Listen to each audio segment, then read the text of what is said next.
Hello, everybody. Scott Golden here with the All Star Wrestling Review Series. We are ending 1979, going into 1980 at some point today.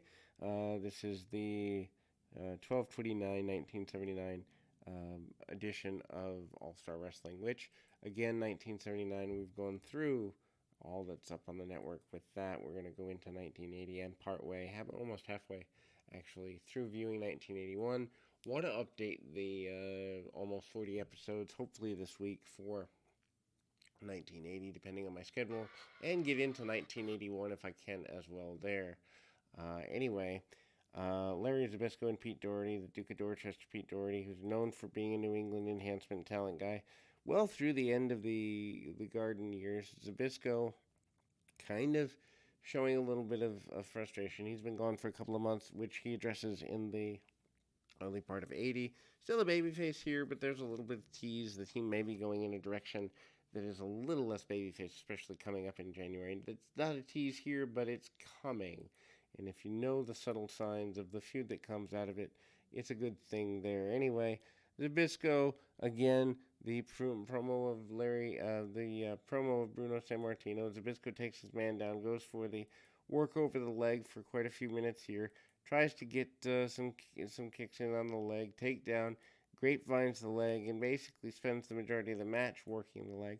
Zbyszko has been, as mentioned, quite the baby face for the time period. Then we go to the next in series of matches, Ken Patera, who, as we go into 1980, becomes the Intercontinental Champion. But here, not the Intercontinental Champion yet by any stretch of the imagination. Ken Patera with the uh, Wizard, the Grand Wizard of Wrestling, against Dan Patrick. Dan Patrick, not much of a challenge for Patera here. Patera obviously coming off the Pan American Games, coming off many, I guess you'd say, useful things, but not necessarily having a lot of challenges, side headlock takeovers, punch kick takedowns, and using of the bear hug.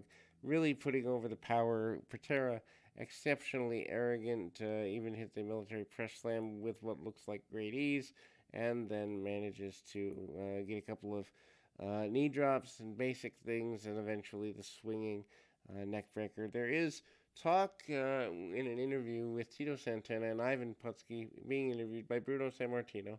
The idea there is the concept that the new tag team champions, who have been tag team champions for about 3 or 4 months now, are concerned minorly with the run of the Samoans. They basically pat each other on the back, being a diverse team. Santana with the speed and finesse, Putski with the power.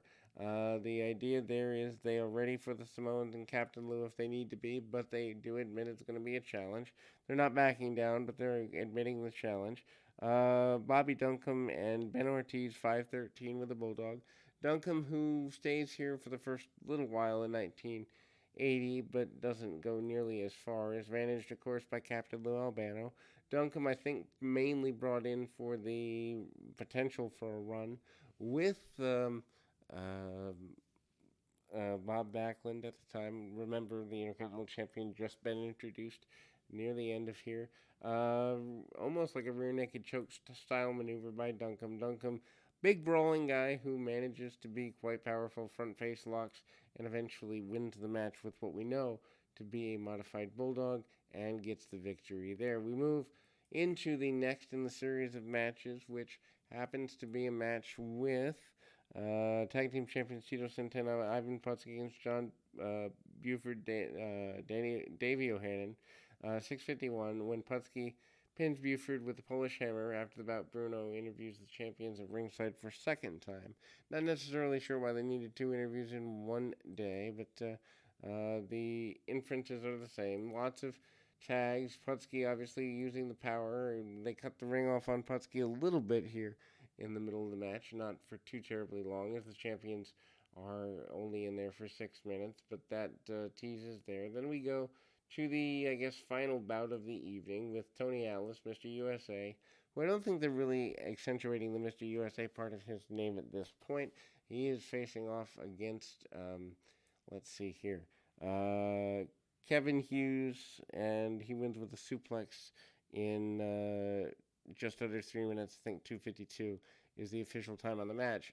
Atlas, obviously, African American athlete who uses a majority of power maneuvers. Hughes, who doesn't really get everything he wants out of things, backdrop over the shoulder and a press slam and a suplex, and Tony Atlas in control after that. So that will be where we are here, and we'll be back with more right after this.